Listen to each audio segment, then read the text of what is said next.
ലിസ്റ്റിന്റെ 64-ാം എപ്പിസോഡിലേക്ക് സ്വാഗതം. കഴിഞ്ഞ ദിവസം നിഫ്റ്റി 25,550 എന്ന സുപ്രധാന നിലവാരം വീണ്ടെടുത്തിരിക്കുകയാണ്. പ്രധാനമായും പൊതുമേഖലാ ബാങ്കുകളുടെ കരുത്തിലാണ് വിപണി മുന്നേറിയത്. എന്നാൽ മറുവശത്ത് IT ഓഹരികൾ വലിയ സമ്മർദ്ദത്തിൽ തന്നെ തുടരുന്നുണ്ട്. AI സമ്മിറ്റും കമ്പനികളുടെ വമ്പൻ പ്രഖ്യാപനങ്ങളും പോയ വാരം വിപണിയിൽ സ്വാധീനമുണ്ടാക്കി. തുടർന്ന് വെള്ളിയാഴ്ച സെൻസെക്സ് 236 പോയിന്റ് ഉയർന്ന് 83,184 എന്ന നിലവാരത്തിലും നിഫ്റ്റി 57 പോയിന്റ് നേട്ടത്തോടെ 25,415 എന്ന നിലവാരത്തിലുമാണ് വ്യാപാരം അവസാനിപ്പിച്ചത്. ബാങ്ക് നിഫ്റ്റി മികച്ച പ്രകടനം കാഴ്ചവെച്ചു. ഏകദേശം 1000 പോയിന്റിലധികം ബാങ്ക് നിഫ്റ്റി കുതിച്ചു. പൊതുമേഖലാ ബാങ്കുകൾ വിപണിയുടെ നട്ടെല്ലായി മാറി. Canara bank, bank of Baroda, state bank of India തുടങ്ങിയ ഓഹരികൾ മികച്ച നേട്ടമുണ്ടാക്കി. ഇനി വരുന്ന ആഴ്ച, പ്രത്യേകിച്ച് തിങ്കളാഴ്ച വളരെ നിർണായകമാണ്. അമേരിക്കൻ സുപ്രീം കോടതിയുടെ ചരിത്രപരമായ ഒരു വിധി ഇപ്പോൾ പുറത്തു വന്നിരിക്കുന്നു. ട്രംപ് ഭരണകൂടം നേരത്തെ ആഗോളതലത്തിൽ ഏർപ്പെടുത്തിയിരുന്ന വ്യാപാര നികുതി നയങ്ങൾ സുപ്രീം കോടതി റദ്ദാക്കിയിരിക്കുന്നു. 6-3 എന്ന ഭൂരിപക്ഷത്തിലാണ് കോടതി ഈ ഉത്തരവ് പുറപ്പെടുവിച്ചത്. ഇതോടെ ട്രംപ് ഭരണകൂടത്തിന് തങ്ങളുടെ വ്യാപാര നയങ്ങളിൽ വലിയ മാറ്റങ്ങൾ വരുത്തേണ്ടി വരും. അമേരിക്കൻ സുപ്രീം കോടതിയുടെ ഇടപെടലിൽ ഇന്ത്യക്കും വൻ നേട്ടമുണ്ടായേക്കാം. കാരണം ഇന്ത്യൻ ഉൽപ്പന്നങ്ങളുടെ നികുതി 10% ട്രംപ് ഭരണകൂടം കുറച്ചിട്ടുണ്ട്. ഫെബ്രുവരി 24 മുതൽ ഈ ഇളവ് നിലവിൽ വരും. കയറ്റുമതി മേഖലയിൽ വലിയ മാറ്റങ്ങൾ പ്രതീക്ഷിക്കുന്ന സാഹചര്യത്തിൽ കഴിഞ്ഞ ദിവസം ഗിഫ്റ്റ് നിഫ്റ്റിയും US വിപണിയും പോസിറ്റീവ് സൂചനകളാണ് നൽകിയിട്ടുള്ളത്. ഇതിനു പുറമെ വിപണിയിൽ PSU ബാങ്ക് ഓഹരികളുടെ പ്രകടനവും നിക്ഷേപകർക്ക് ശ്രദ്ധിക്കാവുന്നതാണ്. അത്തരത്തിൽ നിക്ഷേപകർക്ക് ശ്രദ്ധിക്കാവുന്ന ബാങ്കിംഗ് ഓഹരികളാണ് വാച്ച് ലിസ്റ്റിൽ ഈ ആഴ്ച ഉൾപ്പെടുത്തിയിരിക്കുന്നത്. ആദ്യത്തെ ഓഹരി കനറ ബാങ്കാണ്. ബാങ്കിന്റെ 3-ാം പാദ ഫലങ്ങൾ വെച്ചുകൊണ്ട് ഫണ്ടമെന്റൽ സൈഡ് വിലയിരുത്താം. ബാങ്കിന്റെ അറ്റാദായത്തിൽ വലിയ വർധനവുണ്ടായെങ്കിലും പ്രധാന വരുമാനമായ നെറ്റ് ഇൻട്രസ്റ്റ് ഇൻകം വിപണി പ്രതീക്ഷിച്ച നിലവാരത്തിൽ എത്തിയിരുന്നില്ല. ബാങ്കിന്റെ അറ്റാദായം 25% വർദ്ധിച്ച് 5,155 കോടി രൂപയായി ഉയർന്നു. കഴിഞ്ഞ വർഷം ഇതേ കാലയളവിൽ 4,104 കോടി രൂപയായിരുന്നു ലാഭമായിട്ട് റിപ്പോർട്ട് ചെയ്തത്. ലാഭം കൂടാൻ പ്രധാന കാരണം മറ്റു വരുമാനങ്ങൾ ഉണ്ടായ 36% വർധനവാണ്. ട്രഷറി വരുമാനവും നിക്ഷേപങ്ങൾ വിറ്റതിലൂടെയുള്ള ലാഭവുമാണ് ഇതിന് സഹായിച്ചത്. എന്നാൽ ബാങ്കിന്റെ നെറ്റ് ഇൻട്രസ്റ്റ് ഇൻകം 9,252 കോടി രൂപ മാത്രമാണ്. ഇത് വിപണി പ്രതീക്ഷിച്ചിരുന്ന 9,453 കോടിയേക്കാൾ കുറവാണ്. പലിശ വരുമാനത്തിൽ വെറും 1.1% വർധനവ് മാത്രമാണ് ഉണ്ടായത്. ബാങ്കിന്റെ നെറ്റ് ഇൻട്രസ്റ്റ് മാർജിനിൽ 5 ബേസിസ് പോയിന്റിന്റെ കുറവുണ്ടായി. ഇത് ലാഭക്ഷമതയെ ബാധിക്കുന്ന ഘടകമാണ്. എങ്കിലും ബാങ്കിന്റെ ഏറ്റവും വലിയ നേട്ടം അതിന്റെ കിട്ടാക്കടം കുറഞ്ഞതാണ്. ഗ്രോസ് NPA 3.34% നിന്നും 2.08% കുറഞ്ഞു. നെറ്റ് NPA വെറും 0.45% മെച്ചപ്പെട്ടു. പ്രൊവിഷൻ കവറേജ് റേഷ്യോ 94.19% എന്ന കരുത്തുറ്റ നിലയിലാണ്. കനറ ബാങ്കിന്റെ നിലവിലെ PE അനുപാതം 6.93 ടൈംസ് ആണ്. ഇത് മറ്റ് പൊതുമേഖലാ ബാങ്കുകളുമായി താരതമ്യം ചെയ്യുമ്പോൾ വളരെ കുറവാണ്. അതായത് ബാങ്ക് ഉണ്ടാക്കുന്ന ഓരോ 1 രൂപ ലാഭത്തിനും നിങ്ങൾ 7 രൂപയോളം മാത്രമേ നിക്ഷേപിക്കുന്നുള്ളൂ. ബാങ്കിന്റെ PB റേഷ്യോ 1.19 ആണ്. സാധാരണയായി ഒരു ബാങ്കിന്റെ ബുക്ക് വാല്യൂവിനേക്കാൾ താഴെയാണ് ഈ അനുപാതമെങ്കിൽ അത് നിക്ഷേപത്തിന് ആകർഷകമായി കണക്കാക്കാം. ബാങ്കിന്റെ ആസ്തികളുടെ മൂല്യത്തെക്കാൾ കുറഞ്ഞ വിലയിലാണ് നിലവിൽ ഓഹരി വ്യാപാരം ചെയ്യുന്നത്. കനറ ബാങ്കിന്റെ സ്ഥിരമായി ലാഭവിഹിതം നൽകുന്ന ബാങ്ക് കൂടിയാണ്. നിലവിൽ 2.59% ഡിവിഡൻഡ് yield ഈ ഓഹരി വാഗ്ദാനം ചെയ്യുന്നത്. ബാങ്കിന്റെ റിട്ടേൺ ഓൺ ഇക്വിറ്റി ഏകദേശം 18 മുതൽ 20% എന്ന കരുത്തുറ്റ നിലയിലാണ്. നിക്ഷേപകരുടെ പണം ബാങ്ക് എത്രത്തോളം കാര്യക്ഷമമായി ഉപയോഗിക്കുന്നു എന്നതിന്റെ സൂചനയാണിത്. ബാങ്കിന്റെ റിട്ടേൺ ഓൺ അസറ്റ് 1% എന്ന സുപ്രധാന നിലവാരത്തിലേക്ക് ഉയർന്നിട്ടുണ്ട്. ഒരു പൊതുമേഖലാ ബാങ്കിനെ സംബന്ധിച്ച് 1% മുകളിലുള്ള ROA മികച്ച പ്രകടനമായി കണക്കാക്കപ്പെടുന്നു. ബാങ്കിന്റെ മൂലധന പര്യാപ്തത ഏകദേശം 16% മുകളിലാണ്. റിസർവ് ബാങ്ക് നിഷ്കർഷിക്കുന്ന പരിധിയേക്കാൾ സുരക്ഷിതമായ നിലയിലാണിത്. ഭാവിയിൽ കൂടുതൽ വായ്പകൾ നൽകാൻ ബാങ്കിന് ആവശ്യമായ മൂലധനം ഉണ്ട് എന്ന് ഇത് വ്യക്തമാക്കുന്നു. ബാങ്കിന്റെ കറന്റ് അക്കൗണ്ട് സേവിങ്സ് അക്കൗണ്ട് അനുപാതം അഥവാ കാസ റേഷ്യോ ഏകദേശം 30 മുതൽ 32%. കുറഞ്ഞ ചെലവിൽ പണം സമാഹരിക്കാൻ ഇത് സഹായിക്കുന്നുണ്ട്. എങ്കിലും സ്വകാര്യ ബാങ്കുകളുമായി താരതമ്യം ചെയ്യുമ്പോൾ ഇത് കുറച്ചുകൂടി മെച്ചപ്പെടാനുണ്ട്. അതായത് ദീർഘകാല നിക്ഷേപകർക്ക് അവരുടെ വാച്ച് ലിസ്റ്റിൽ ഈ ബാങ്ക് ഓഹരി പരിഗണിക്കാവുന്നതാണ്. ഓഹരിയുടെ ടെക്നിക്കൽ അനാലിസിസ് ശിവദേവ് വിശദീകരിക്കും. നമസ്കാരം. നമ്മളിവിടെ കാനറ ബാങ്ക് ഈ ഒരു സ്റ്റോക്കിൻ്റെ ഡെയിലി ടൈം ഫ്രെയിമിലുള്ള ചാർട്ടാണ് ഓപ്പൺ ആക്കിയിരിക്കുന്നത്. നമുക്കിവിടെ ആദ്യം ലെവൽസ് ഒന്ന് നോക്കാം.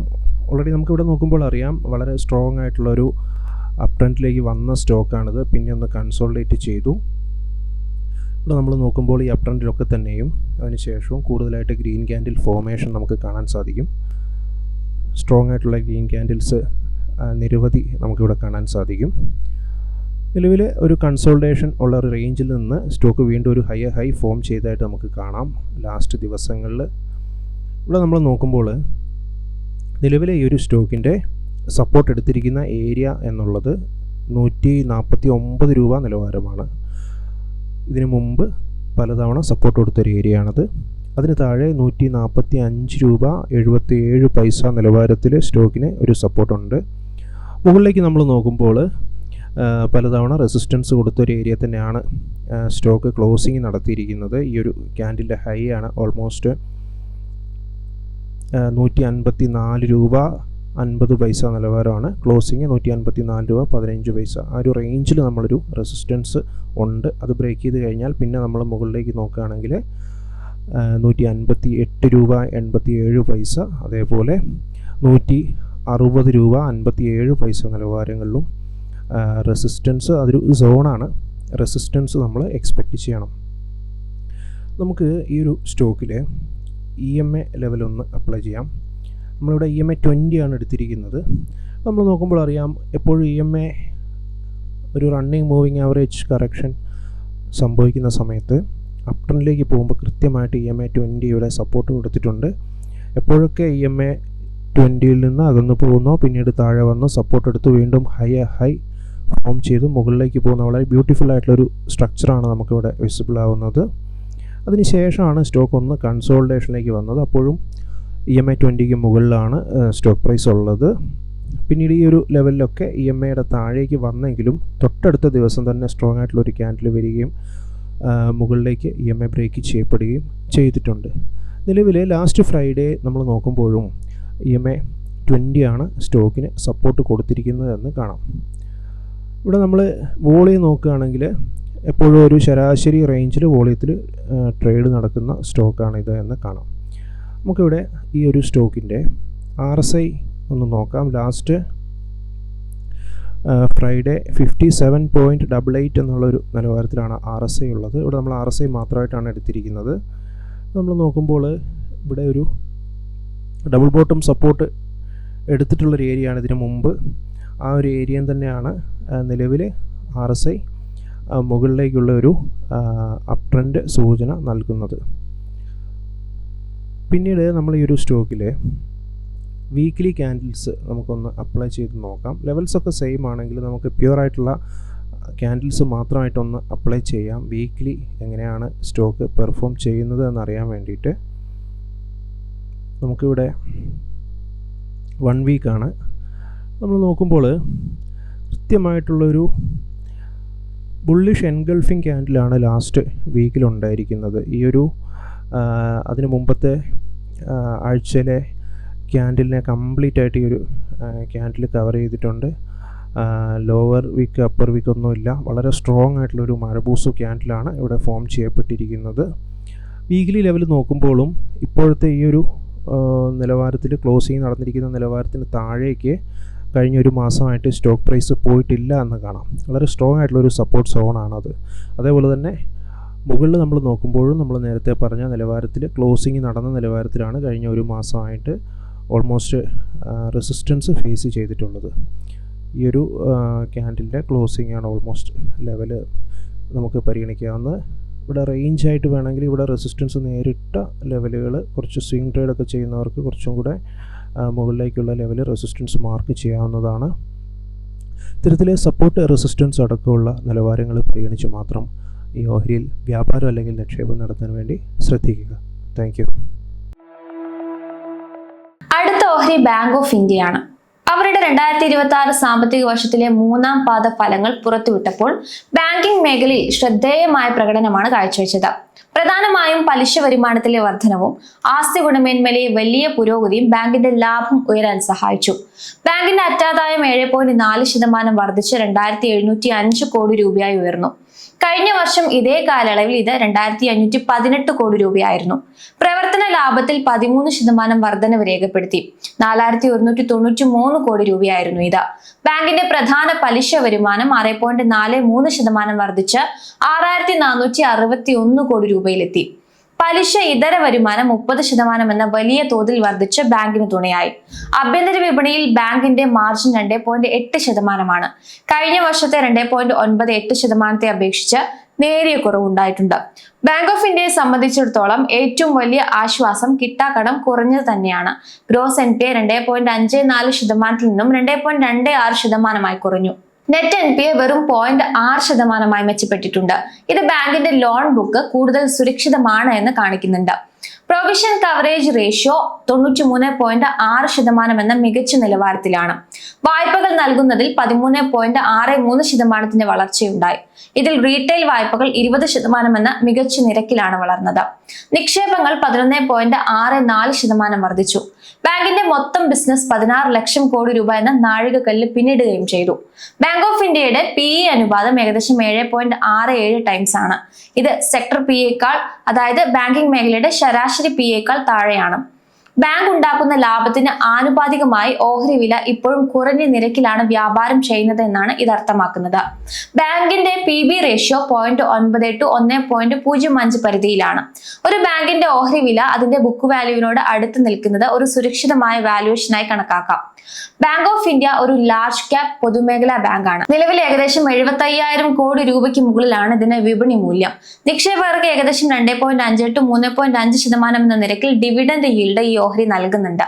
ബാങ്കിന്റെ റിട്ടേൺ ഓൺ ഇക്വിറ്റി ഏകദേശം 12 മുതൽ 14% എന്ന ആരോഗ്യകരമായ നിലവാരത്തിലാണ്. നിക്ഷേപകരുടെ പണം ബാങ്ക് എത്രത്തോളം കാര്യക്ഷമമായി ലാഭമുണ്ടാക്കാൻ ഉപയോഗിക്കുന്നുവെന്ന് ഇത് കാണിക്കുന്നുണ്ട്. ബാങ്കിന്റെ റിട്ടേൺ ഓൺ അസറ്റ് 0.88 to 0.9% പരിധിയിലാണ്.